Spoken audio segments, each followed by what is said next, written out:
que comme un pompier, comme un médecin, ils sont un idéal quand même. On va protéger une façon de vivre, nos enfants, notre prochaine génération. Donc pour ça, on est capable de tuer. On doit être capable de tuer pour ça. Et de mourir aussi. Et de mourir, ça rentre dans le contrat. Qui peut tuer, il peut mourir aussi. Après mon premier tir où j'ai tué des hommes, j'ai eu une réaction émotionnelle assez forte.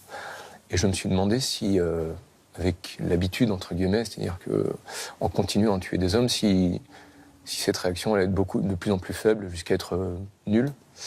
Et je me suis rendu compte que ça ne changeait jamais. Et je pense que c'est tant mieux.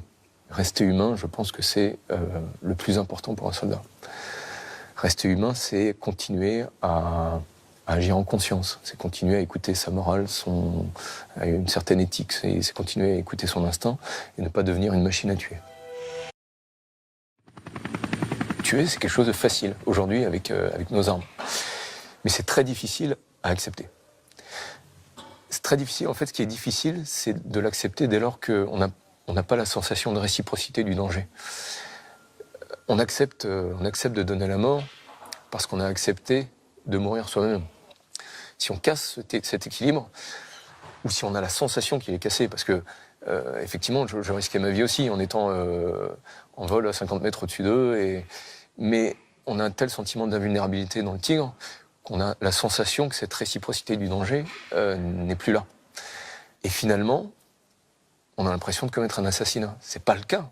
C'est pas le cas, bien sûr, parce qu'il y a le droit des conflits armés, c'est pris dans une globalité d'une intervention militaire légale, et on a ce pouvoir exorbitant de donner la mort. Donc ce n'est pas un assassinat, mais on ne peut pas s'empêcher de penser que c'est tout comme. Parce qu'on est arrivé avec cet hélicoptère surpuissant, et on a écrasé une fourmi. C'est à dessein que je donne cette image vraiment, vraiment extrême, mais on a écrasé une fourmi. Ça veut dire que vous avez des remords ? Non, pas de remords. Pas de remords parce que j'ai fait les choses correctement. C'est-à-dire que j'ai pas enfreint de règles, j'ai pas commis de meurtre. C'est-à-dire que j'ai pas tué de civils, j'ai pas fait de dommages collatéraux. Donc j'ai pas de remords.